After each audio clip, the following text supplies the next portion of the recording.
Hello, everyone. Thank you for joining us for this LinkedIn Live. The pleasure to have with me Anna Ong, and we will ask her to introduce herself in a moment. But first of all, warm welcome to you, our audience, the people that are joining live, or the people that will be watching this recording. We have a huge number of people that watch the recording later on, so we welcome you very much and thank you for being with us today to learn about storytelling as a superpower. Happy to see people already chatting and providing the first messages in the chat. You do have a chat message on the right side of your screen. How about if you tell us your location? We have Anna who's joining us from Singapore. I'm joining you from Switzerland. Do we have more European or more Asian joining us today? Well, probably since it's my channel, I guess it's going to be more European, but you never know. You don't know the influence power of Anna, so she has quite a big network. So we may have a few fans that are joining us from Asia. So tell us where you are. Hello, good to hear. Okay, we have San Luis. So the first person that we have is actually from America. Then we have Regina that is joining us, ready to learn. Fantastic. Abdullah, if I remember well, Abdullah is from Saudi. Make it Yes. wrong. Yes, here it is. Yes, Saudi, indeed. And then we have Ashley joining us from St. Louis, Missouri. Hello, Ashley. Good to see you again. And here we are. Then we have Arvind from Dussel. Stoked to see Anna. Wow. All right. Fantastic.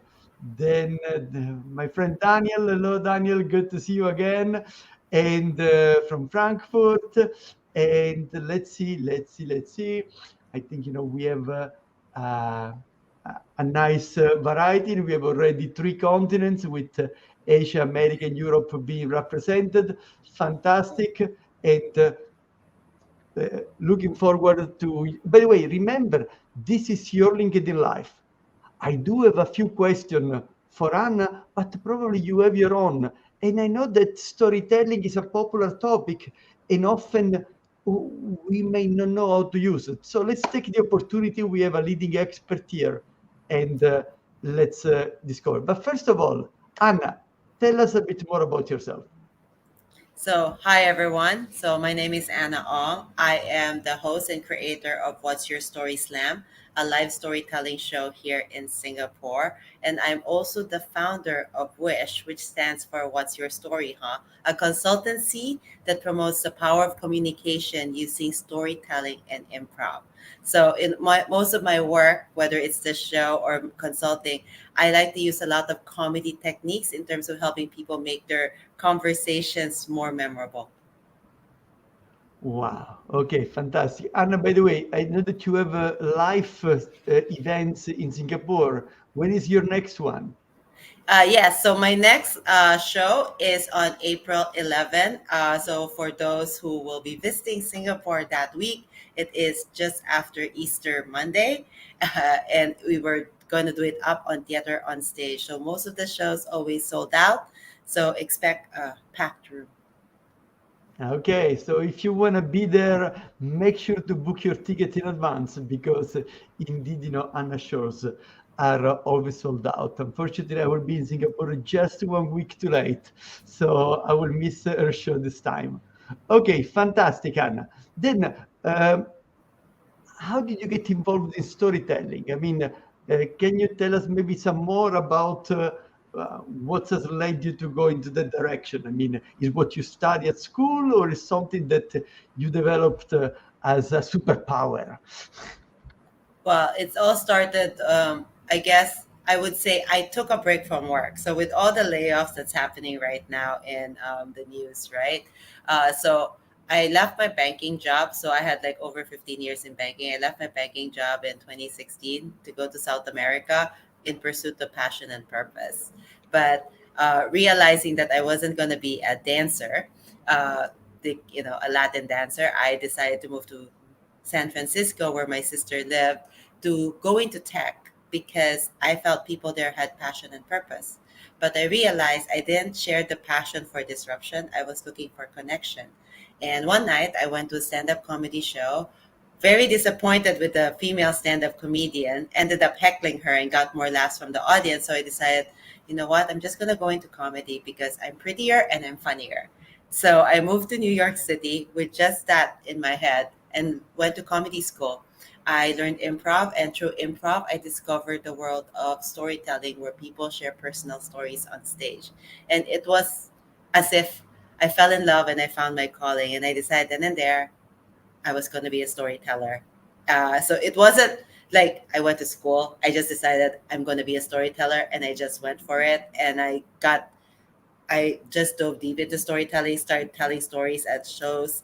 I went into Georgetown for their social impact storytelling program to see how we can apply storytelling in companies and in the workplace. But I see it get as something bigger than that. And that was like a path that I took for more than 4 years now. I think I moved back to Singapore in 2019 to start the show, and my show is turning 4 in July. Okay, fantastic, perfect. Now, we want to help a bit our audience to deal with storytelling. So, what do you see as the key components to create an effective story? So, well, we can always talk about structure, right? Because stories are a form of communicated structure. But what makes stories meaningful is when there is a change in the story. Because do we really want to hear about something that just happens the same? So, oftentimes, every story, every narrative has to have a change. So, one of the components is first understanding what is the change in the story, and then figuring out how do you want to start the story, how do you want to end the story, in terms of working, in terms of like, once you have the change, figure out then how am I going to start the story as close to the change as possible? How am I going to tell the story where I wrap it up? What does this story mean in terms of what is my goal for this story? What is the point? One story, one point. These are like key components in a story. Now, I think some people like more concrete structures, and I would say there is a structure that I like to use in storytelling called GORE, which is goals, obstacles, and results. So every story has a goal. It's always like when we're talking about either getting that job or winning that girl, that's a goal in a story. There's always obstacles along the way because has the path of true love ever been so smooth? Of course not. So now the results would be were you successful or not? Either way, there's a story. And that's pretty much it. If you're going to look at, if you're a structured person, you want to look at the bits and pieces, then you go for GORE. And if you're a little bit more fluid, then think about what's the change that's going to happen, and then how can I wrap a story around that change that I want to tell. Okay, well, let me summarize it to make sure that we are giving also, something which. So you can say there are two possible ways to create a story. Either you say, let me identify what is the change, and then based on this change, how to start and how to end, right? And having clear in mind, what's the meaning, what's the message that I want to convey with the story. That's a possibility. Now, another possibility, if I understood well, is to thinking in terms about this is the goal that I had. I wanted to meet this beautiful girl. Then obstacle, she was far away, she was in another country, or she didn't like me, whatever. And then I tell the story around, and then, the results, whether it's a success. So there are two possible paths.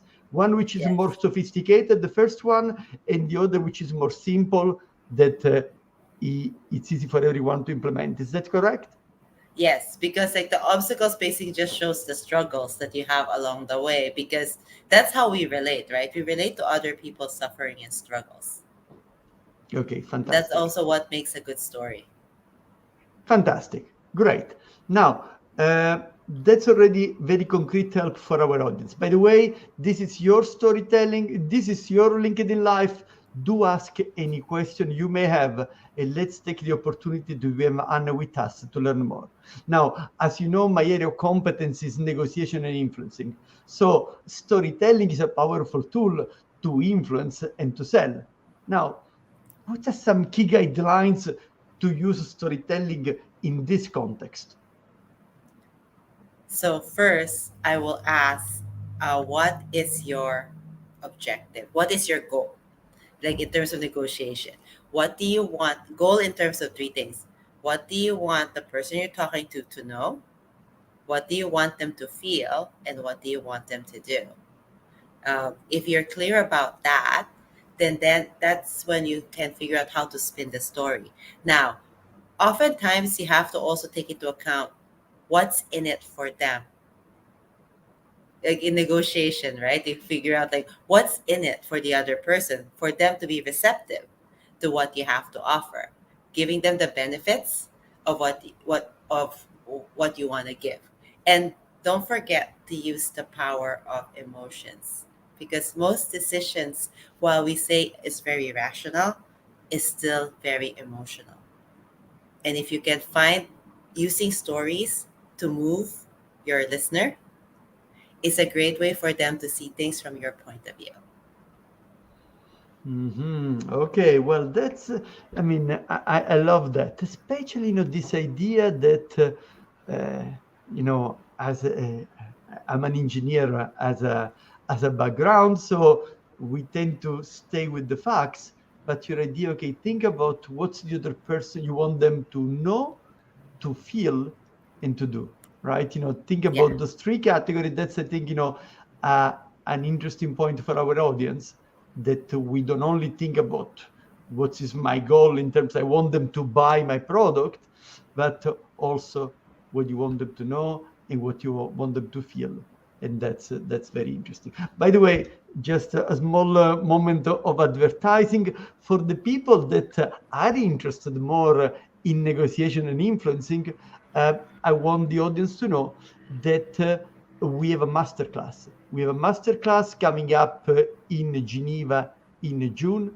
Strategic Negotiation Masterclass. It will be with Professor Owen Derbyshire, the academic director of the Oxford Program on Negotiation, and myself, 27 and 28 of June. So if you want to visit Switzerland in June, that's perfect timing to join also our masterclass. 2 days of masterclass and a 2-year learning program on a virtual basis after the masterclass, to make sure that you master everything. And by the way, the link to the masterclass is on the chat. Now, and by the way, let me also tell you about my next LinkedIn Live. Just it is more for a procurement audience. The next one is going to look at sustainability in procurement. Let me give you the date just for your calendar: 28th of March at 1 o'clock Central European Time. So. Uh, 1 o'clock Central European Time, but since the timing is changing the 25th of March in Europe, then it will be 1 hour earlier for our Asian audience. So it's not the same time as today. It's going to be 1 hour earlier for the people that are in Asia. Okay, that's enough about the kind of things that you could do to continue the learning journey. How about listening to to Ada? Ada says, what are the key elements to captivate your audience? Is it all about content? Great question. Actually, I would say it's not about the content, it's about the context. In order to captivate your audience, so you always have to have a hook. And it could be in the form of a story or a question. You want to use their imagination. First thing first, you need to learn how to engage your audience. And one of the best way is either get them to do something physically, or you get them to think something, or you want to use the words imagine. Imagine you're walking into the middle of a forest. You can see the sun just coming right through between the leaves of the clouds. So you want to take your audience in a journey with you. Use words imagine or picture this to get your audience in a frame of mind to start the story. And oftentimes, I would say when we're talking about just captivating the audience in general, when you're in front speaking, go straight to the point instead of saying, "Thank you for having me." Because then everyone just draws in. Your first 3 seconds counts. Okay, well, tell us a bit more about the story of the first 3 seconds, Anna, because that's interesting. Okay. So when in my show, especially when people are telling stories on stage, I would say, make your first 3 seconds count. Start your story with an action and a location. What are you doing, and where are you, and where are you, and what are you doing? Because if you think about it, like most movies, they start off straight through in an action, and then they'll tell you what's happening, why that's happened, why that action is going on. So like even if you're watching a TV series, you always see they start in a scene that something's already happened, and you're like, oh, what's going on here? So that's also how we want to tell the story. Go straight to action, not once upon a time. We're going to Mhm. break through the tradition of once upon a time and just going to straight, like, I was walking down the street when I heard this sudden noise. A shadowy Mm. figure just popped up in front of me. Okay, fantastic. Great. And by the way, this idea of something physical, I mean, I guess the something physical is something that you will use for your show. So, to get people Yes, to engage the audience and make them, yes. participate to the story. Can you think, will this be applicable in some way also to one-to-one interaction or not really? One-to-one interaction, well, you're looking into their eyes, right? So it's easier actually to engage someone one-on-one. For the show in person, I always ask them to clap. I teach them how to react because it is in Singapore. I have to give them permission that you have permission to respond. Mhm. Okay, fantastic. Perfect. Thank you, Ada, for your question. Maybe let me make let me go a bit deeper into the methodology. H- how can we prepare a story to sell our ideas, but when we just learned about something and we had no time to prepare? So what would you do in those kind of situations where you didn't have the time to prepare, to reflect about your goals, what's in it for them, the emotion that you're going to play, and what uh, what could you do in those time situation when you had no time to prepare? Well, I would say, why are you going to be selling an idea when you don't know yet what you're going to sell? So at least you first need to know is, what are you going to sell? You still need to know that. You Yeah, need to know why. So basically, it's like you need to know what you're going to sell and what makes it special, and yeah, what do you want your listener or your audience to do. So it's, what is it? So why does this matter, or why does this matter to me? So now, what do you want me to do about it? yeah. That would be how I would say. I would use the framework: what, so what, now what? What is it? What makes it so special? Now, how does this benefit me? Because at the end of that day, when you're trying to sell an idea, you want to make sure it benefits whoever you're selling it to. And then once you know how it benefits me, then you go to a story. Imagine you're struggling with this. Give them the problem, give them the scenario or the opportunity, and why then this product solves it. And then go back to again why this benefits me. Okay. All right. So, I mean, let's say the kind of scenario that I had in mind is maybe, a direct report goes to meet the boss, and the boss announces that he's going to reorganize the team, or the boss announces that there's going to be an acquisition or whatever, something that you don't expected. So what you're saying, okay, if you had a project in mind, if there is something that you have implemented, then link it back to what you know about this project, and in principle, those are the kind of things that you should have always ready in your mind. So even if there is something new, you should bring them out to share them with your boss or whatever. Well, are you saying like if there's like a new idea, or Let's is say, it like right. a new occurrence? No, yeah, a new occurrence, a new occurrence. So I mean, uh, the kind of let me take for instance the negotiation context, right, or the influence and internal stakeholder type of context. What may happen is that there is something new that comes as part of the discussion, as part of the negotiation, as part of the interaction. You discover something new. Now, in order to move emotionally your counterpart, maybe you want to bring a story. So then my question is, in those kind of situation, what will be some tips that you can share so that even if I got some new evidence today, that I can quickly turn it into what I know into a story? Well, it depends.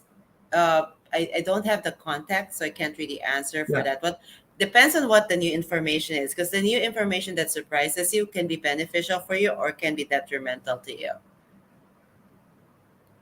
So in terms, so I'm trying to understand like how, if in terms of how to make it into a story, you need to understand also then how does that fit into the project that you're trying to do. How does it fit? How does it work for or against? What's the opportunity there? If it's going to be a problem, or what resources would you need then? If you need resources, then how can you convey the urgency emotion if you need more support from, say, your senior leader? um, Urgency normally requires an emotional engagement. Yeah. Okay, fantastic, Anna. Thank you. We have a question from Andrea. How do you gain trust and empathy from your audience? Keywords, speech tactics? Okay, so not really using keywords. I would say trust is a combination of uh, competence, uh, vulnerability over risk. So that's normally my trust formula. Uh, Vulnerability multiplied by uh, competence. So that's competence is like your CV, right? Your skills, your achievements, and then vulnerability is how well do they know you, and that's about you sharing your stories and opening up in terms of what what makes you you. So whenever I give speeches, I often just tell them a bit about my story about how I left banking to travel to see the world, and taking a chance on moving to a country where I didn't know anybody, taking my chance in comedy, starting a show when I had zero background in show business and not knowing really what I wanted to do. So people then can get an inkling of who I am as a person that they won't see in my CV. They'll see, like, I'm a risk taker, or they can also say that I'm a little bit impulsive. But then I share personal stories on stage, so I'm not afraid of being judged, or I use my vulnerability as a gift. And so that's how you build trust from your audience, because by sharing a story, by sharing, say, like when I share stories about how I felt when the reason why I left banking was because I felt that I was just treading water. A lot of people connect to that, especially those who feel that they're not getting engaged in their work anymore. And then they wanna then they go, I wanna hear more about what she's going to talk about, like about maybe depends on what I'm talking about, whether it's about following your passion or finding purpose. But Great. I won't use buzzwords. I will not use buzzwords because that actually might go against you, because people might tune that out because then they don't think you're being authentic. Mhm. Wow. Okay. Fantastic, Anna. Uh, Now, uh, storytelling sometimes, makes people afraid. Says, "Oh, it's difficult. I'm not gonna be able to do it. That's not my skills. I'm not creative, etc." Now, uh, in my opinion, storytelling is not only about creating something brand new. It's also about sharing anecdotes, stories from our daily life. I mean, how can we integrate more stories in our communication? We actually already do integrate stories in our communication. Almost 70% of our conversations involve stories. When we're catching up with friends, so what happened to you over the weekend, we're already telling stories. When we're talking to our colleague before a meeting starts, we're already sharing stories. watching the news or talking about what's happening in the news, there are stories there. There's stories in our everyday moments. It's about telling stories well. I think is something that we may need to incorporate in our daily lives, like learning the techniques and like how to start the story. Have you ever met that person who just goes like, I have something to tell you. They go on for 30 minutes and you still don't know, they still haven't gotten to their point. I mean, yeah. So yeah, we want them to be able to tell stories while they kind of like be getting closer to the point, because then you kind of lose your audience. Okay, okay, fine. So, I think, the final message that we leave to our team is, we already tell story all the time in our life, but learning how to use them properly, that's really the skill. So you engage the people from the first 3 seconds, right? From what we learn from you, from having clarity about your goals, about the kind of emotion that you want to generate, what's in it for the other party. These are some of the many ideas that we got from Anna today. And I guess, Anna, as you mentioned before, you do have also a consulting practice on storytelling, and I believe that you do it virtually, right? So it's something that is accessible to people everywhere, right? Yes, I do it virtually and I do it in person for folks here in Asia or those who want to fly me, because I did fly to Korea also to run workshops. Depends on the client. Oh, Fantastic. Listen, there is one more question, so maybe yes. before we close, if you don't mind, then we take one more. Okay, Ashley from St. Louis. We talked about the beginning and a little about the middle. How can we end with power? Okay. So I would say I always like to end my stories on a high note, or I want to end it on with a memorable line that the audience can leave with. So remember when we talked about like in the mid, like think about the change of the story. That is basically once the change has been resolved, we know the results. That's pretty much where the story ends. And so um, thinking about how to end it, I would always like do two things.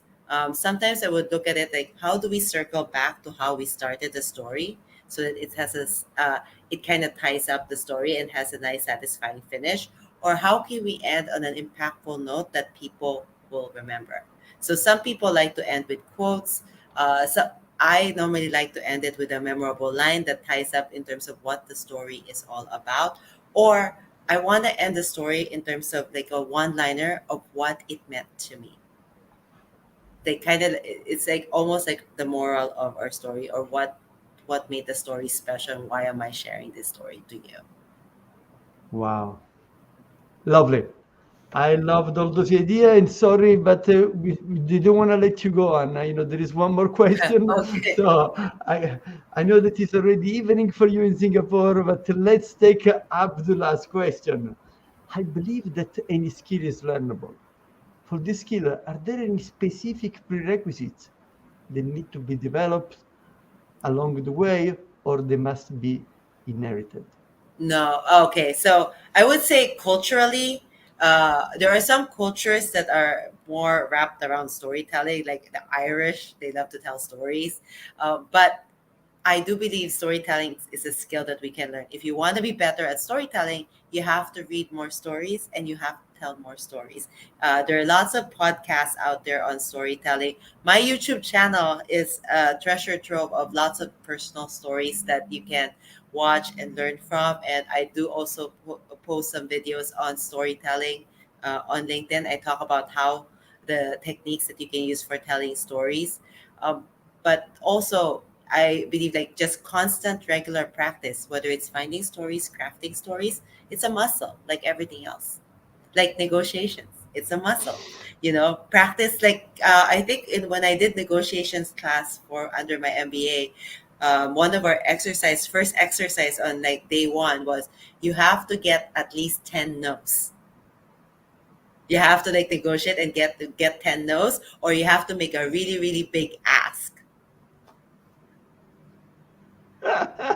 It's a muscle. That's Horacio's exercise, right? Yes, That I yes. think you. Because Anne and I met at INSEAD in Singapore, it was last December, and that's what led us to have this conversation this time. Fantastic. Now, by the way, I encourage you to connect with Anna. I mean, her posts, by the way, they're all stories, right? You know, their posts are not just two-liner and say, hello, this is it, but, you know, with every post that she publishes, there is a story. So it may be also a source of inspiration to integrate more stories into your life.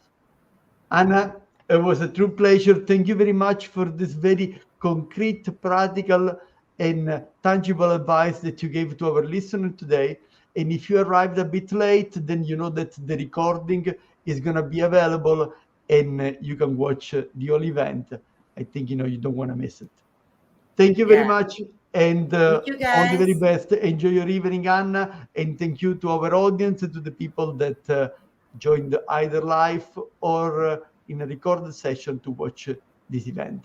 Look forward to reconnect with you on March 28th, 1 o'clock Central European Time. We will talk about sustainability in procurement.